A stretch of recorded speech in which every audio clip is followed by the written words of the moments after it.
Hello, ഞാൻ നിജ നസ്രിൻ. ഞാൻ ഇപ്പം ട്രിവാൻഡ്രം മെഡിക്കൽ കോളേജിൽ 4th ഇയർ MBBS സ്റ്റുഡൻ്റ് ആണ്. ഞാൻ പാലാ ബ്രില്യൻറ്റിലാണെങ്കിൽ 2020 റിപ്പീറ്റ് ചെയ്തിട്ടുണ്ട്. ട്രിവാൻഡ്രം മെഡിക്കൽ കോളേജിനെ പറ്റി പറയാനാണെങ്കിൽ like one of the best colleges എന്ന് പറയും. അവിടെ ആണെങ്കിൽ നമ്മൾ കോകരിക്കുലർ ആക്ടിവിറ്റീസിനും അക്കാഡമിക്സിനോടൊപ്പം തന്നെ ഇമ്പോർട്ടൻസ് കൊടുക്കുന്നുണ്ട്. നമുക്കവിടെ അക്കാഡമിക്സിനാണെങ്കിൽ തന്നെ നമുക്കവിടെ ലൈബ്രറി ഉണ്ട്, നോളജ് സെൻ്റർ ഉണ്ട്, പിന്നെ നമുക്ക് കോളേജിൽ ഇരുന്നും പഠിക്കാൻ പറ്റും. ലൈക്ക് കോളേജൊക്കെ ആണെങ്കിൽ 24 hours ഓപ്പൺ ആയിരിക്കും. നമുക്ക് എപ്പോൾ വേണോ അവിടെ ഇരുന്ന് പഠിക്കാം, കോറിഡോർസിലൊക്കെ ഇരുന്ന്. പിന്നെ ലൈബ്രറിയിലാണെങ്കിൽ 7 വരെയൊക്കെ നമുക്കിരുന്ന് പഠിക്കാൻ പറ്റും. പിന്നെ കൾച്ചറൽസ് ആണെന്ന് പറഞ്ഞാൽ നമുക്ക് ഇയർലി ആണെങ്കിൽ ഇൻ്റർ ബാച്ചും അങ്ങനെയൊക്കെ ഫങ്ഷൻസ് ഉണ്ട്. പിന്നെ നമുക്ക് ഇൻ്റർമെഡ്, ഇൻ്റർ കോളേജും അതെല്ലാം ഫങ്ഷൻസ് വരുന്നുണ്ട്. അപ്പം നമുക്ക് ഭയങ്കരമായിട്ടൊരു ഫ്രീഡം ഒക്കെ ഉള്ള ഒരു അറ്റ്മോസ്ഫിയർ ആയിരിക്കും. ലൈക്ക് സ്ട്രെസ് ഫ്രീ ആയിട്ട് നമുക്ക് പഠിക്കാൻ പറ്റും. പിന്നെ അക്കാഡമിക്സിനെ പറ്റിയാണെങ്കിൽ നമ്മൾ എക്സാമിന് ഒരു 2 മാസം മുമ്പ് അപ്പൊക്കെ പഠിക്കാൻ തുടങ്ങിയാലും കൂളായിരിക്കും. പിന്നെ നമുക്ക് രാവിലെ ആണെങ്കിൽ പ്രാക്ടിക്കൽസിനും ലൈക്ക് ക്ലിനിക്സും, പിന്നെ അത് കഴിഞ്ഞിട്ട് തിയറി ക്ലാസ് ആയിരിക്കും. നമ്മുടെ 250 ആയിരിക്കും അവിടുത്തെ സ്ട്രെങ്ത്.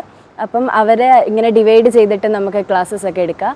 അപ്പം നമ്മുടെ അവിടെ 250 സ്റ്റുഡൻസ് ഉണ്ടെങ്കിലും നമ്മളിപ്പം ജൂനിയേഴ്സൊക്കെ വരുമ്പോൾ നോക്കുകയാണെങ്കിൽ ഒരു മോർ ദാൻ എബൌട്ട് 200 ആൾക്കാരും നമ്മുടെ ബ്രില്യൻറ്റിൽ തന്നെ ആയിരിക്കും. അപ്പം കുറേ പേർക്കൊക്കെ പരസ്പരം അറിയായിരിക്കും. അപ്പം ലൈക്ക് ഇവിടെ ഹോസ്റ്റലിൽ പഠിച്ച ആൾക്കാരായിരിക്കും അവിടെ കൂടുതലുള്ള. അപ്പം നമുക്ക് എപ്പോഴും അറിയാവുന്ന ഒരു എൻവയോൺമെൻറ്റിൽ തന്നെ ആയിരിക്കും നമ്മൾ പഠിക്കുന്നത്. ഇപ്പം നമുക്ക് നീറ്റ് 2024 അടുക്കാറായി. ലൈക്ക് ഇപ്പം നിങ്ങളുടെ എയിം എന്ന് പറഞ്ഞാൽ നിങ്ങൾക്ക് എല്ലാവർക്കും ഒരു ഡ്രീം കോളേജാണ്. പക്ഷെ നിങ്ങൾ മനസ്സിലാക്കേണ്ട, അവിടെ കിട്ടിയില്ലെങ്കിലും നമ്മുടെ ഈ കേരളത്തിലുള്ള എല്ലാ കോളേജും ഇപ്പം ഒരു ഭയങ്കര നല്ല സ്റ്റാൻഡേർഡിലോട്ട് വരുന്നുണ്ട്. അപ്പം നമ്മൾ അവിടെയൊക്കെ പോയി കഴിഞ്ഞാൽ ലൈക്ക് നമ്മുടെ ഈ ലൈഫ് സെറ്റിലാവും നമ്മൾ പറയത്തില്ലേ, അതേപോലെ ആയിരിക്കും. അപ്പം നിങ്ങളെല്ലാവരും ലൈക്ക് ഒരു ഡ്രീം കോളേജ് മൈൻഡിൽ വെച്ച് അത് കിട്ടാൻ വേണ്ടിയിട്ട് പ്രയത്നിക്കുക.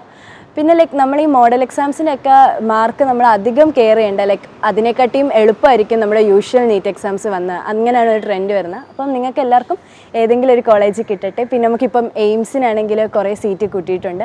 അപ്പം ഏതെങ്കിലും ഒരു നല്ല കോളേജിലെത്താം. All the best. എൻട്രൻസ് സംബന്ധമായ വാർത്തകളും അപ്ഡേഷനുകളും ഏറ്റവും വേഗം ആധികാരികമായി അറിയാൻ brilliant study centre Pala YouTube channel subscribe ചെയ്യുക, ബെൽ ഐക്കൺ അമർത്തുക. ഈ വീഡിയോ മറ്റു സുഹൃത്തുക്കളിലേക്കും മാക്സിമം ഷെയർ ചെയ്യുക.